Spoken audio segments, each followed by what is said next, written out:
ராஜீவ்காந்தி, எங்கள் உரிமையை தான் கேட்கிறோம், திமிராக பேசினால் தமிழர்களுடைய தனி குணத்தை டெல்லி பார்க்க வேண்டியிருக்கும். இப்போ நிதி முக்கியம். ஸ்டாலின் என்ன பார்வையில் இந்த விஷயங்களை முன்வைக்கிறாங்க? மாண்புமிகு முதலமைச்சர் என்ன பார்வை வைத்தார்னா, இந்தியாவுடைய அரசியலமைப்பு சட்டத்தில் சரத்து 343, 344, 345 வந்து ஹிந்தி மொழியை வளர்க்கணும்னு சொல்லிச்சு. இந்தியாவில் பல்வேறு மாநிலங்கள் ஏற்றுக்கொண்டாங்க, அதில் எந்த மாற்று கருத்து இல்லை. ஆனால் தமிழ்நாட்டில் மட்டும்தான் பாவேந்தர் பாரதிதாசனுடைய இந்திக்கு தமிழ்நாட்டில் ஆதிக்கமாக நீங்கள் எல்லோரும் வாருங்கள் நாட்டினரே, செந்தமிழுக்கு தீமை வந்த பின் இந்த தேகம் வந்து ஒரு லாபம் உண்டோ, விந்தை மொழி எங்கள் மொழி, அது வீரத்தமிழ் மக்கள் ஆவி என்போம், இந்திக்கு சல்கி தந்திடுவார், அந்த ஈனரை காரி உமிழ்த்திடுவோம், எப்பக்கம் வந்து புகுந்து விடும் இந்தி எட்டனை பட்டாளம் கூட்டி வரும் சொல்லி ஒரு பெரிய யுத்தத்தை நடத்தினோம். நாங்கள் அந்த யுத்தத்தை ஹிந்தி திணிப்பை எதிர்த்து நடத்தினோம். ஆனால் இந்த நொடி வரை இந்தியாவிலேயே மைக்ரேஷன், சொந்த நாட்டுக்குள் இடப்பெயர்வு நடக்கிற மாநிலங்களில் சொந்த நாட்டுக்குள் வாழ முடியாமல் இன்னொரு மாநிலத்தை நோக்கி நகர்கிற மக்கள் தொகை 28 விழுக்காடு அதிகமாக கொண்ட மாநிலம் உத்தரப்பிரதேசம், பீகார். காரணம், தாய்மொழியான ஆவிதியை, தாய்மொழியான சாந்திலியை, தாய்மொழியான மைதிலியை அவர்கள் படிக்க விடாமல் கட்டாய இந்தியை திணித்ததால் அவர்களால் ஸ்கூல் எஜுகேஷனையே கம்ப்ளீட் பண்ண முடியாமல் இங்கே பிளாக் காலர் ஜாப் என்று அழைக்கப்படுகிற தினக்கூலிகளாக தமிழ்நாட்டை நோக்கி வந்தார்கள். அந்த ஹிந்தி பேசுகிற சகோதரனை ஒரு நாள் கூட இந்தி எதிர்ப்பு மூவ்மெண்ட் நடத்தின திராவிட கழகமோ, திராவிட முன்னேற்ற கழகமோ, ஏன் அனைத்து இந்திய அண்ணா திராவிட முன்னேற்ற கழகமோ, திராவிட இயக்கமோ, தமிழாசிரியர்களோ அடித்ததில்லை. ஹிந்தி சொல்லிக் கொடுக்கிற இந்தி பண்டித்துகளை அடிக்கவில்லை. அதற்கு மாறாக ஒன்றிய அரசு அங்கீகரிக்கிற சிபிஎஸ்இ பள்ளிகள் இன்று வரை வாய்ப்பாக ஹிந்தி சொல்லிக் கொடுக்கப்படுகிறது. ஹிந்தி பிரச்சார சபாவில் ஹிந்தி சொல்லிக் கொடுக்கப்படுகிறது. நாங்கள் இந்தி என்கிற அந்த மொழியை எதிர்க்கவில்லை, மாறாக அரசு மொழியாக இந்தியை திணித்த போது நாங்கள் இந்தியை எதிர்த்தோம். இன்னைக்கு அதனால தான் ஏன் தனித்த குணம் நாங்கள் சொல்கிறோன்னா, இந்திய அரசியல் சட்டத்தில் ஒரு விதிவிலக்கை நாங்கள் வாங்கினோம்.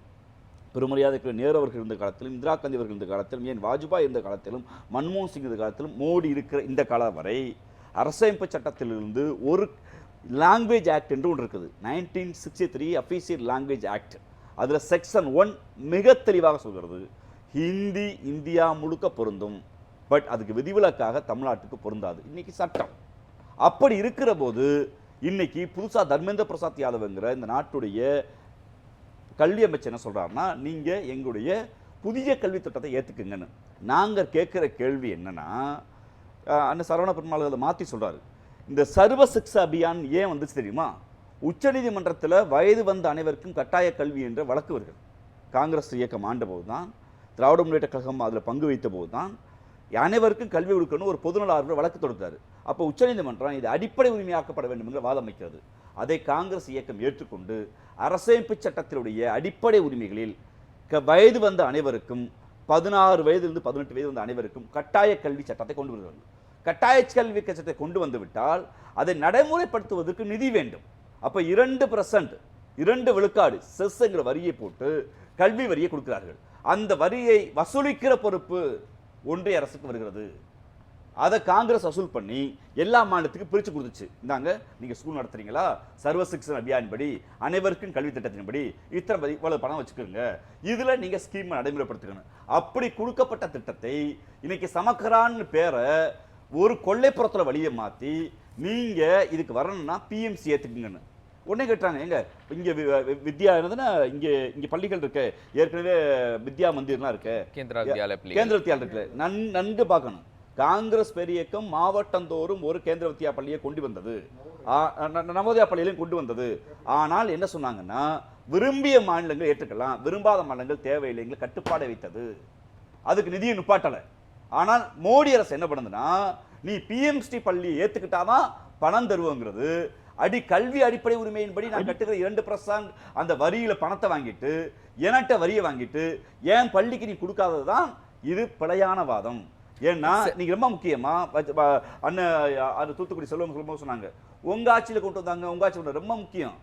கல்வி பொது மாநில பட்டியலிருந்து பொதுப்பட்டியலுக்கு போன போது அன்றைய காங்கிரஸ் அரசு பாராளுமன்றத்திலும் உச்சநீதிமன்றத்தில் வைத்த வாதம், இந்தியாவிலிருந்து மற்ற மாநிலங்களுக்கு இடப்பெயர்வு நடக்கிறாங்க, ஒன்றிய அரசில் பணி செய்கிற அரசு ஊழியர்களுக்கு கல்வி கொடுக்க முடியல, அப்ப எங்களுக்கு ஒரு பாடத்திட்டம் தேவைப்படுது, விரும்பிய மாநிலங்களை நாங்கள் தொந்தரவு செய்ய மாட்டோம். இந்த இடத்துல நான் ராஜீவ்காந்திட்ட வரேன். தேசிய கல்விக் கொள்கைக்கு மாற்றாக மாநில கல்விக் கொள்கை வகுக்கணும் அப்படின்னு நீதிபதி முருகேசன் தலைமை ஒரு கமிட்டி, ஜவஹர் நேசன்லாம் இருந்தாங்க. அந்த கமிட்டியில தேசிய கல்விக் கொள்கையை திணிக்கிறது மாதிரி இது இருக்கு அப்படின்னு சொல்லிட்டு ஜவஹர் நேசன் அந்த பதவியில ராஜினாமா பண்ணார். இப்போ அந்த மாநில கல்விக் கொள்கை எந்த நிலையில இருக்கு? இன்னைக்கு அந்த கமிட்டி ஆய்வு பண்ணுது. சில கல்வியாளர்கள் அதில் சில குறைகளுக்கு சுட்டி காட்டியிருக்காங்க ஜவஹர் மற்றவர்கள். அதையும் கருத்தில் கொண்டு இப்போ என்னன்னா, இப்போ தேசிய கல்விக் கொள்கை ஒன்று, மாநில கல்விக் கொள்கை ஒன்று, ரெண்டுமே சில இடங்களில் பொருந்தி வரலாம். உதாரணத்துக்கு தாய்மொழியை வலியுறுத்தும் நாங்கள் சொல்லுவோம், அவங்க சொல்லுவாங்க. நீங்கள் உதாரணத்துக்கு பாகிஸ்தானில் ஒரு கல்விக் கொள்கை இருக்கும், இந்தியாவில் ஒரு கல்விக் கொள்கை இருக்கும். பாகிஸ்தானுடைய அரசியல் சட்டத்தில் தாய்மொழி வலியுறுத்தும் இருக்கும், இந்தியாவோட அரசியல் சட்டத்தில் தாய்மொழி வலியுறுத்தும் இருக்கும். உடனே இந்தியாவோட அரசியல் சட்டம் பாகிஸ்தானை தழுவி இருக்குன்னு சொல்ல முடியுமா? உலக நாடுகளுக்கு முழுக்க அடிப்படை கல்வி என்று சில பொதுவான விஷயங்கள் இருக்கு. அந்த பொதுவான விஷயத்தை நாங்க சொல்வது, நீ என்சிபின்னு சொல்றீங்கல்ல, நேஷனல் எஜுகேஷன் பாலிசின்னு சொல்றீங்கல்ல, இந்த நேஷனல் எஜுகேஷன் பாலிசியை கொண்டு வருவதற்கு முன்பு நீங்க ஆந்திராட்ட கேட்டீங்களா, தெலுங்கானாட்ட கேட்டீங்களா, கர்நாடகா கேட்டீங்களா, தமிழ்நாட்டை கேட்டீங்களா? கேட்டுட்டு இருக்குமா இல்லையா? கல்வி பொதுப்பட்டியல் என்றால் எல்லா மாநில நிதி அமைச்சர்களையும் கூப்பிட்டு இப்படி திட்டம் இருக்குன்னு வாதிச்சிருக்கமா இல்லையா? ஏன் வாதிக்கல? நீங்களா ஒரு பாடத்திட்டத்தை போட்டு அதை எழுதி வந்துட்டு ஏத்துங்கிறது என்ன நியாயம்? அதனால ஏத்துக்க முடியாதுங்க. நாங்க கல்வி பொதுப்பட்டியல் என்றாலும் அன்றைய காங்கிரஸ் அரசு என்ன சொல்லுச்சுன்னா, நீங்க ஏத்துக்கிட்டா நாங்க கொண்டு வருவோம், இல்ல திணிக்க மாட்டோம் சொன்னாங்க. நீங்க கட்டாயப்படுத்துறீங்க. அன்னைக்கு துணைவேந்தர்கள் நியமனத்திலேயோ பேராசிரியர் நியமனத்திலேயோ பாடத்திட்டத்தை வடிவமைப்பதிலோ பள்ளிகளை ஒருங்கிணைப்பதிலோ ஆசிரியர் சம்பளத்திலேயோ கல்வி பொதுப்பட்டியல் இருந்தாலும் காங்கிரஸ் நிதி கொடுத்து கொண்டே இருந்தது, எந்த இடத்தையும் தடுக்கல. இன்னைக்கு நீங்க என்ன சொல்றீங்கன்னா, கல்வி பொதுப்பட்டியல்ல நாங்க விரும்புற துணைவேந்தர் தான், ஆளுநர் விரும்புற பேராசிரியர் தான், ஆளுநர் விரும்புற மொழி தான், ஆளுநர் சொல்ற கல்வி தான் சொல்லி திணிக்கிறீங்க. நீங்க 2 கிலோ வித்தியாசம் இருந்தாத. அப்படி எங்கள் மீது திணிக்காதீங்க, எங்க முடிவை நாங்கள் எடுக்கிறோம். நீங்க யாரு? Who are you? வாய்ப்பு இருந்தா அண்ணன் செல்வன் சொல்றாருல, தூத்துக்குள்ள நின்று எம்எல்ஏ ஆகி அமைச்சர் ஆகி அவர் தலைமையில் யாரோ ஒருத்தர் முதலமைச்சர் ஆகிட்டு கொண்டு வா, மக்கள் ஏத்துக்க போறாங்க. மக்கள் எங்களுக்கு வாக்களித்திருக்காங்க. இருமொழி கொள்கை பேரறிஞர் அண்ணா எங்களுக்கு இருமொழி கொள்கை ஆதரிக்காங்க, எங்களுக்கு வாய்ப்பு கொடுத்துருக்காங்க. அப்ப நாங்க மக்கள் மன்றத்தில் இங்க திராவிட இயக்கங்கள் இருமொழி கொள்கை உறுதியா இருக்கு, நாங்க வென்றிருக்கோம். சரணர் பெருமாள் சார் கூட ஒப்பீட்டு அளவிற்கு நீங்க கேட்டீங்கல்ல, தமிழ்நாடு வெர்சஸ் சைனான்னு ஒப்பிடுறாரு.